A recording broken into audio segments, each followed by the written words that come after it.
There are plenty of movies that performed decently at the box office, but still fell short of the expectations set by producers and studios. Take Hansel and Gretel Witch Hunters and World War Z, for example. Studios spent a lot of time trying to develop sequels for these films, but they never came to fruition.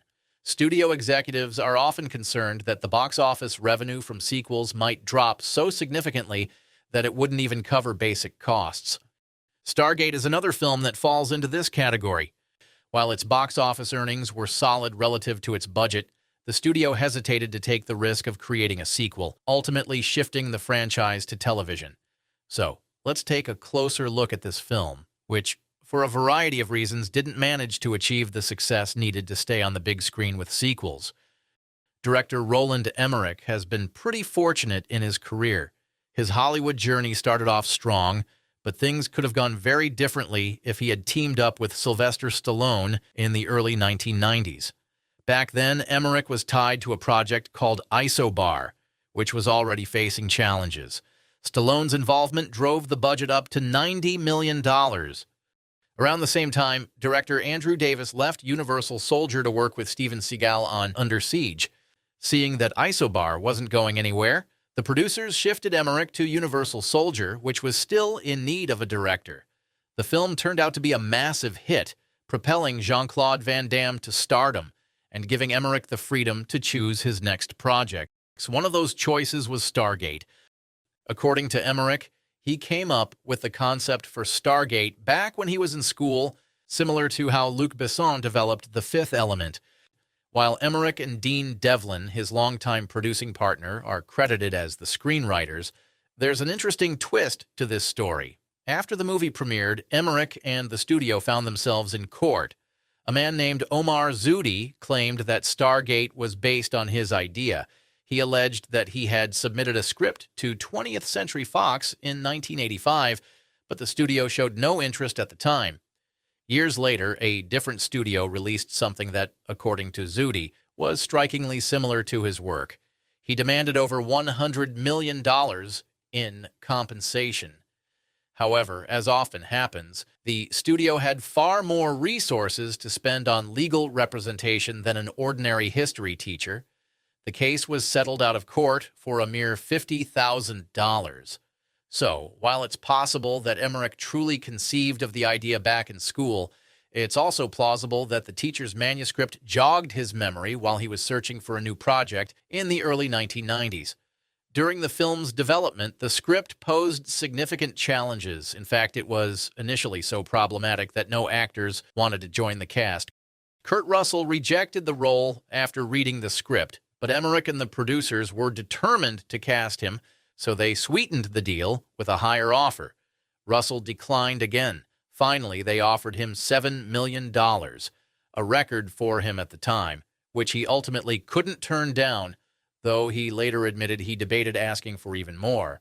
Producer Dean Devlin revealed that they later discovered Russell had been sent an early draft of the script, which was drastically different and much worse than the final version. Nevertheless, they managed to secure him for the film. James Spader faced a similar dilemma. He has openly admitted that he agreed to star in Stargate purely for the paycheck. According to Spader, the script was catastrophically bad. However, he viewed the project as a necessary trade-off to fund his work in independent films, which he preferred. Spader noted that his initial meeting with Emmerich left him convinced the director was completely out of his mind. This eccentricity intrigued him enough to take the role. Then there was Jay Davidson, who played Raw. Coming off his success in the 1992 film The Crying Game, Davidson was frustrated by the attention he had received. Hoping to deter the Stargate producers, he demanded an exorbitant $1 million fee. To his surprise, they agreed without hesitation. Davidson reluctantly signed on, but soon regretted it and tried to back out. When that failed, he reportedly attempted to sabotage the project. Producers later commented that working with Davidson was even more challenging than dealing with the desert sand, which Emmerich frequently complained about. Filming itself wasn't without its difficulties. Many scenes had to be shot in a single take because recreating the desert dunes was impossible. If a take didn't work, it had to be scrapped entirely. According to Emmerich, some scenes that made it into the film could have been significantly improved if they'd had the chance to reshoot them. As for Jay Davidson, he rejected everything he could during filming. He intentionally mixed up his lines and frequently forgot his dialogue. As a result, he had to read all his lines from cue cards held off camera. Showing him on screen presented additional challenges. Davidson refused to remove the numerous rings he wore, including ones on his nipples. The costume department had to spend significant time adapting his outfits, and Emmerich had to rewrite several scenes to avoid showing the actor in full view. Producers later revealed that Davidson's difficult behavior led to the decision to include so many children in the film. Since Davidson treated everyone poorly, the filmmakers thought surrounding him with children would only amplify the discomfort for viewers.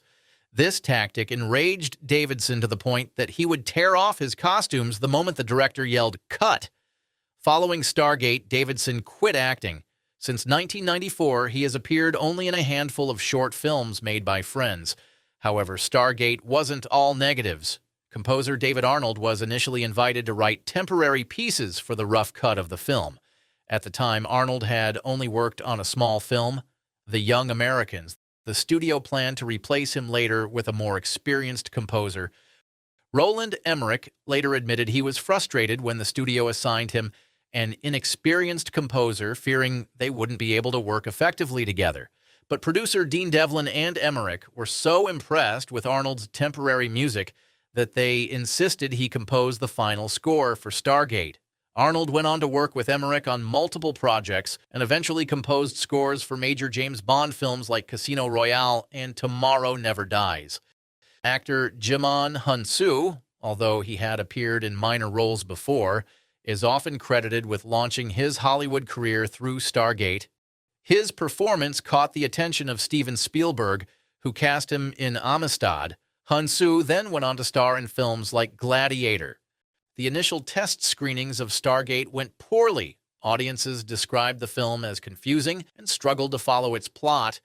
In response, producer Mario Kassar suggested filming additional scenes with Ra to clarify the storyline. After these changes, subsequent test screenings showed much better results. Yet another issue surfaced. Despite Ra's clearly hostile character, test audiences felt he still appeared too human. To address this, the filmmakers added a post-production effect to make Davidson's eyes glow, which helped audiences fully accept his alien nature. Still, not everything could be anticipated. Upon its 1994 release, the film received harsh reviews from critics worldwide. In some countries, local distributors renamed Stargate to The Gate of Time, leading viewers to believe the story took place on Earth. This confusion, combined with a lackluster script, drew heavy criticism and may have impacted the film's performance. In the U.S., however, the $55 million film started strong. Kurt Russell's sci-fi adventure knocked Pulp Fiction from the top spot. Even with the release of Interview with the Vampire, Stargate held steady without significant losses. But when a new Star Trek movie debuted, Stargate faced direct competition and couldn't keep up. Despite these challenges, Stargate grossed $196 million globally, which was impressive for its budget. The creators had originally envisioned a trilogy, but several factors derailed those plans. The film was co-financed by multiple studios, including Canal Plus and Carolco Pictures, while U.S. distribution was handled by a third studio. This arrangement meant profits were divided, leaving some studios at a loss until home media sales began. Carolco, one of the financiers, went bankrupt the following year. Adding to the obstacles, the film's mixed reviews and Roland Emmerich's shift to Independence Day left the franchise in limbo.